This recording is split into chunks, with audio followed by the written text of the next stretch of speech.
Bonjour et bienvenue chez Stupide Action. Si vous aussi vous aimez vous griller les neurones devant des films d'action, vous êtes au bon endroit. Pour commencer, une petite devinette. Si je vous dis saga d'action mythique des années 2000-2010, vous me dites...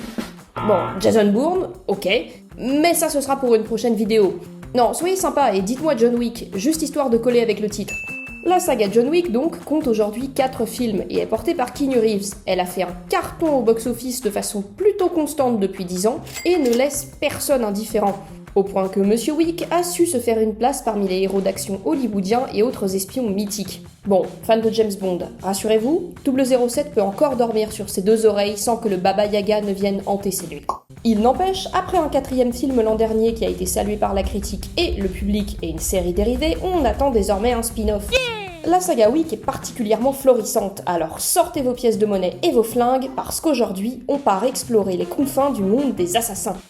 John Wick, premier du nom, est un film sorti en 2014, réalisé par Chad Stahelski avec l'aide de David Leitch, qui a aussi réalisé Atomic Blonde. D'ailleurs, allez voir ma vidéo, c'est gratuit.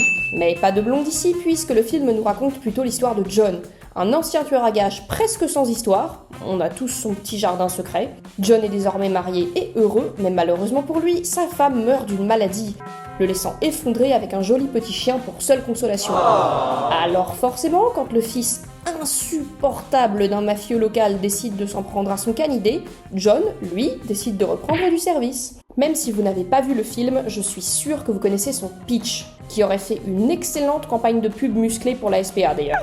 Si aujourd'hui le scénario peut sembler assez classique, voire simpliste, il l'était beaucoup moins à l'époque. Les films du début des années 2000 donnaient souvent dans la surenchère et parfois dans le mauvais goût, avec des effets trop spéciaux et des explosions à gogo. Alors forcément, le changement d'ambiance a été assez brutal. Ici, on a une intrigue à petite échelle, avec un point de départ très simple et un héros qui ne sauve pas le monde à l'aide de ses biscottos. Non, parce que John Wick a beau être une légende terrifiante dans le milieu, l'ancien Baba Yaga est bien décidé à raccrocher. Et c'est seulement la perte de son chien qui l'en empêche. Tiens, ça vous rappelle pas quelque chose, ça? Un héros au mauvais endroit, au mauvais moment, en rupture avec les codes de l'action de l'époque? Et oui, comme piège de cristal, en son temps, le premier John Wick a dynamité les codes de l'action pour nous offrir un métrage différent et qui retient immédiatement notre attention. La violence du film et même la présence de cruauté envers le pauvre toutou le rendent immédiatement unique dans le paysage d'action hollywoodien. Et si le dernier acte du film et son découpage ont parfois un peu vieilli depuis 2014, le film tient vraiment bien le coup, avec une intro incroyablement lente mais terriblement prenante, où on sait que le pire va arriver, mais où le réalisateur ne nous épargne aucune seconde de tension, prenant le contre-pied de ce qu'on est habitué à voir. Dès cette intro unique, on prend aussi toute la mesure du rôle de Keanu Reeves, qui porte littéralement le film sur ses épaules. Et c'est très agréable de trouver une autre saga d'action où l'acteur s'implique autant dans ses propres cascades et dans son personnage. Il réalise une bonne partie de ses cascades et de ses scènes de baston lui-même et a grandement contribué à faire de John Wick plus qu'une vague silhouette menaçante. C'est simple, il est le personnage, il l'incarne parfaitement, et il arrive à capturer toute la complexité de John, qui fuit son image de tueur sanguinaire, mais sait aussi en jouer. Reeves arrive même à insuffler des émotions à son Baba Yaga sans jamais en dire beaucoup. Résultat, on a le droit à un film intense et marquant, avec une esthétique sombre et un héros qui l'est tout autant. Et surtout, le film nous fait découvrir un tout petit bout de ce qui deviendra l'ADN de la saga, son world building. Et excusez mon accent anglais LV12, mais l'essentiel est là. La particularité de John Wick, c'est sa capacité à développer un univers unique. Et il est présent dès le premier film. On découvre un monde souterrain tout entier d'assassins qui n'ont visiblement jamais joué au Monopoly, puisqu'ils pensent qu'on peut se réfugier dans un hôtel sans danger, mais surtout qui obéissent à des codes bien précis. L'honneur est au-dessus de tout, on ne tue personne au Continental, hors de question que les très chics concierges et patrons soient incommodés par des cadavres, et on s'estime entre adeptes de la gâchette. C'est bien simple, les 3/4 des personnages que vous apercevez, même le temps d'une seule scène, vous donnent envie de connaître leur histoire. Ils semblent tous faire partie d'un monde souterrain qui nous est totalement inconnu, et qui se dévoile de plus en plus, mais toujours par petites touches, au fil des films. Une porte ouverte sur un univers secret, ultraviolet et ultra-violent, il n'en fallait pas plus pour piquer la curiosité de bien des fans d'action et rameuter au ciné bien des fans de Keanu Reeves. Et c'est ainsi que 3 ans plus tard, le miracle s'accomplit, avec John Wick, chapitre 2. Ah oui, préparez-vous, dans la saga, niveau titre, les mecs sont pas des violents. Il n'empêche, ce deuxième volet surpasse le premier sur à peu près tous les plans. C'est suffisamment rare pour être noté, et ça marquait surtout la naissance d'une nouvelle saga d'action culte, à une époque où les franchises originales peinaient à décoller. Dans ce deuxième volet, on profite au contraire de toute la folie du Baba Yaga et de ses congénères.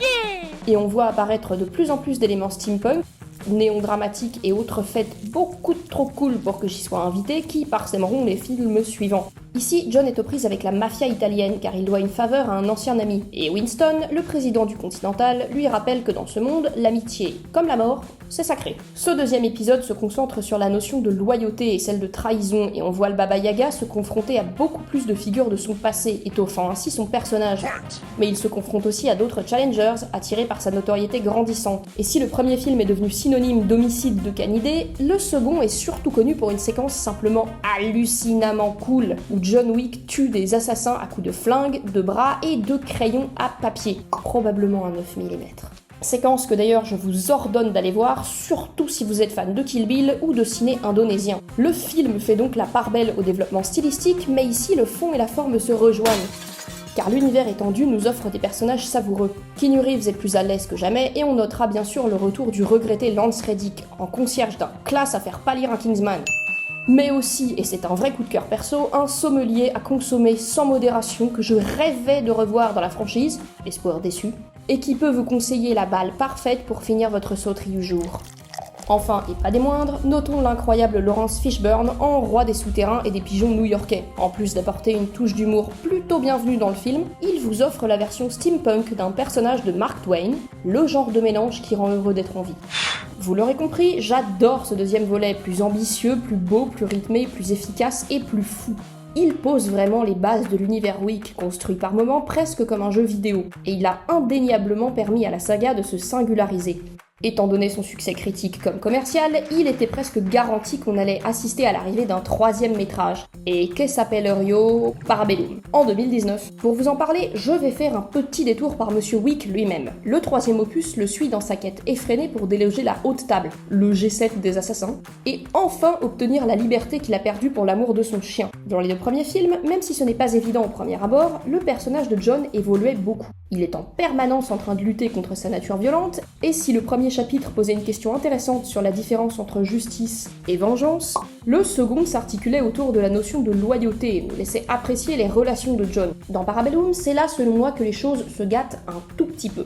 Bien sûr, le film est toujours très bien réalisé avec des bastons léchés, dont une qui vous donnera encore plus envie de fréquenter les bibliothèques municipales. On profite aussi d'un rythme haletant et le retour bienvenu de visages connus qui font que je n'ai aucun mal à vous le recommander. Mais, malgré les bonnes critiques qu'a reçu le film, j'ai toujours eu un peu l'impression d'assister à un épisode filler, avec une intrigue qui tourne en rond. Le personnage d'Halle Berry, sorti de nulle part et dont la quête annexe ne parvient jamais vraiment à me convaincre, n'a pas beaucoup aidé. Certes, Parabellum comporte des réflexions intéressantes sur l'importance de la désobéissance, mais rien de très nouveau comparé aux deux premiers. Bon, ça c'est mon côté casse-pied, parce qu'on appréciera quand même une direction artistique toujours aussi soignée, et un plongeon court mais fort sympatoche dans le monde merveilleux de la mafia d'Europe de l'Est, dont est issu John. Enfin, la présence de Marc Dacascos en tueur chauve sympathique et amateur de félins suffit à me faire quand même apprécier le film. En clair, même si le film reste bon, c'est celui qui fait le moins avancer la quête de John Wick. Mais malgré mes plaintes de vieille spectatrice acariâtre, il a lui aussi connu un succès retentissant. Et c'est ainsi que l'an dernier est arrivé devant nos yeux ébahis le quatrième film. Très sobrement intitulé Chapitre 4, parce que l'originalité de Parabellum n'avait que trop duré, le film démarre alors que l'étau se resserre autour de John, qui a brisé bien trop de règles pour que la haute table le laisse s'enfuir vivant. Oups. Mais lui aussi est bien décidé à se venger d'eux, et c'est à qui frappera le premier. Un dernier chapitre et une fin en apothéose pour la saga, le métrage dure presque 3 heures, et c'est très clairement un de mes coups de cœur d'action de 2023. Le réalisateur sait très bien pourquoi les fans sont là, et il a donc décidé d'être particulièrement généreux. On profite d'une quantité astronomique de tableaux d'action toujours plus créatifs qui nous emmènent du Japon à Paris en passant par New York, et qui nous gratifie même de plusieurs nouveaux personnages, dont un triangle amical qui peut paraître un peu dramatique et forcé au début, mais qui cette fois-là a pas mal d'impact sur l'histoire. Dès le début du film, John, qui a plein de potes dirigeants d'hôtel et part donc en voyage à l'œil très souvent, se réfugie à Osaka pour échapper aux assassins chez son ami Koji, dont la fille Akira voit cette arrivée d'un très mauvais œil. Pendant ce temps-là, c'est leur ancien ami Kane, le légendaire Donnie Yen, qui se lance à sa poursuite. La haute table lui a pris la vue, mais il en faudra bien plus pour l'arrêter. Certified badass. D'ailleurs, petit aparté, mais je ne résiste pas. La saga nous a offert un certain nombre de méchants iconiques. Vous le savez si vous êtes des aficionados de la chaîne, je suis très friande de bad guys haut en couleur. Et là, c'est carnaval. On est parti avec des gangsters russes et une tueuse arrogante déjà plutôt cool. Et au fil des films, on a pu rajouter une femme de main, toute muette, Marc Dacascos, chauffe de la tête, et Kira, un méchant allemand pas très net, qui doit passer environ 10 minutes à l'écran pendant le 4e chapitre, mais est impossible à oublier. Ah, et bien sûr, on change pas une équipe qui gagne. Amis fans de baston en boîte de nuit, statistiquement, il y a au moins une personne fan de baston en boîte de nuit sur cette planète. Sachez que Kira sait mettre le feu sur le dance floor, même sous des trompes d'eau. Mais assez parlé des méchants, revenons à nos assassins sympathiques. L'intrigue principale est dans la droite ligne des épisodes précédents, en posant cette fois-ci des questions sur la notion de liberté et celle de devoir, avec des enjeux encore plus conséquents que dans le 3e opus, puisque John passe le film avec sa tête mise à prix. Il n'y a donc aucun échappatoire possible, et ses amis se comptent sur les doigts d'une main coupée au katana. John le sait, nous aussi, et pourtant on espère encore le voir s'en sortir indemne. Tout ça pour frolic quand même. Le film est une masterclass visuelle dans laquelle à peu près chaque plan est parfait. Il ravira même les fans de jeux vidéo avec un plan en vue du dessus qui va vous laisser bouche bée, surtout si vous avez aimé Atomic Blonde. De façon plus générale, c'est le montage qui est tout simplement incroyablement propre, avec des scènes d'action lisibles et rythmées, ce qui est encore trop rare de nos jours. J'ai d'ailleurs eu l'occasion d'écouter le monteur, Nathan Orloff, lors d'un festival, et il nous avait présenté un extrait de sa table de montage. Je ne peux malheureusement pas vous la diffuser ici pour des raisons de confidentialité, mais pour vous donner une idée, il y avait à peu près autant de coupes sur cette table que de grains de sable dans ce désert. Un grand malade, mais ça valait le coup. En un mot comme en 4, John Wick 4 est un final grandiose. Alors expédions tout de suite les 2 critiques les plus fréquentes. D'abord, oui, il y a des longueurs dans le film, surtout vers la fin où le marquis incarné par Bill Skarsgård déblatère un peu trop. Bill Skarsgård qui galère un peu à parler français en VO d'ailleurs, mais comme je viens d'écorcher son nom 2 fois de suite, on est quitte. Et puis après le remake de The Crow, c'est plutôt moi qui devrais le poursuivre. Et surtout, l'argument principal des gens que John Wick laisse froid, c'est que la saga a une légère tendance à privilégier la forme au fond. Et ils ont raison. Mais c'est un parti pris délibéré. Badass. Oui, John aurait dû mourir 28 fois et a une résistance à faire pâlir le Terminator. Non, il n'y a pas de message caché au sujet de la politique mondiale ou de l'état de notre monde, ni de retournement de situation à vous couper l'herbe sous la patte. L'attrait même de la saga, c'est justement sa simplicité. Sans être un voyant, la fin de John Wick 4 n'était pas bien dure à deviner, et ce, dès le premier film. Mais c'est cette simplicité qui donne à la franchise un côté presque tragique, alors que John essaye vainement de se débattre contre le destin. Vous allez voir John Wick, vous savez pourquoi vous payez. Pour vous immerger pendant 3 heures dans un monde où tout est plus léché, plus violent et plus cool. Le film a été un succès commercial totalement mérité, et il offre une fin parfaite à John et ses ennemis, salués par la critique. La saga était donc presque bouclée, mais comme tous ceux qui rapportent à Hollywood, il fallait que les producteurs exploitent à mort le filon. Du coup, on vient d'apprendre que John Wick 5 verra probablement le jour sur nos écrans dans un futur plus ou moins proche. Et si vous aussi vous avez vu le chapitre 4, vous devriez comprendre pourquoi je suis pas chaude. Parfois, il n'y a pas besoin de plus. Une série sur le Continental a aussi récemment été produite que je n'ai toujours pas vue, donc curieuse de savoir ce que vous en avez pensé si vous avez eu l'occasion de mettre la main dessus. Et bien sûr, on a un spin-off, Ballerina, qui devrait arriver sur nos écrans courant 2025. Pour la petite histoire, je m'étais juré d'attendre d'avoir plus d'actu dessus, et peut-être une bande-annonce, avant de vous parler de la saga du Baba Yaga. Mais comme d'habitude, mon impatience a pris le dessus, et étant une très grosse fan d'Anna de Armas dans No Time to Die, j'ai hâte de voir le résultat. On y suivra la trajectoire d'une ballerine assassine, comme celle aperçue dans John Wick 3, et Reeves devrait faire une apparition éclair. En attendant, il est assez difficile pour moi de dresser un bilan de la franchise. Tout d'abord parce qu'elle n'est pas finie, et ensuite parce que John Wick reste un phénomène d'action relativement récent. Mais c'est d'ores et déjà un objet filmique intéressant.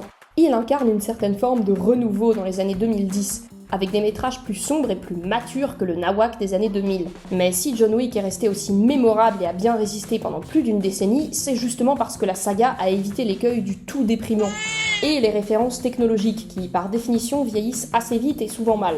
Au lieu de ça, Wick a misé sur un univers unique, coloré et très créatif, à base de néons et de sociétés secrètes qui ont toujours attisé la curiosité. Ainsi, le film a créé des règles du jeu qui se développaient à chaque épisode et nous donnaient envie d'en voir plus.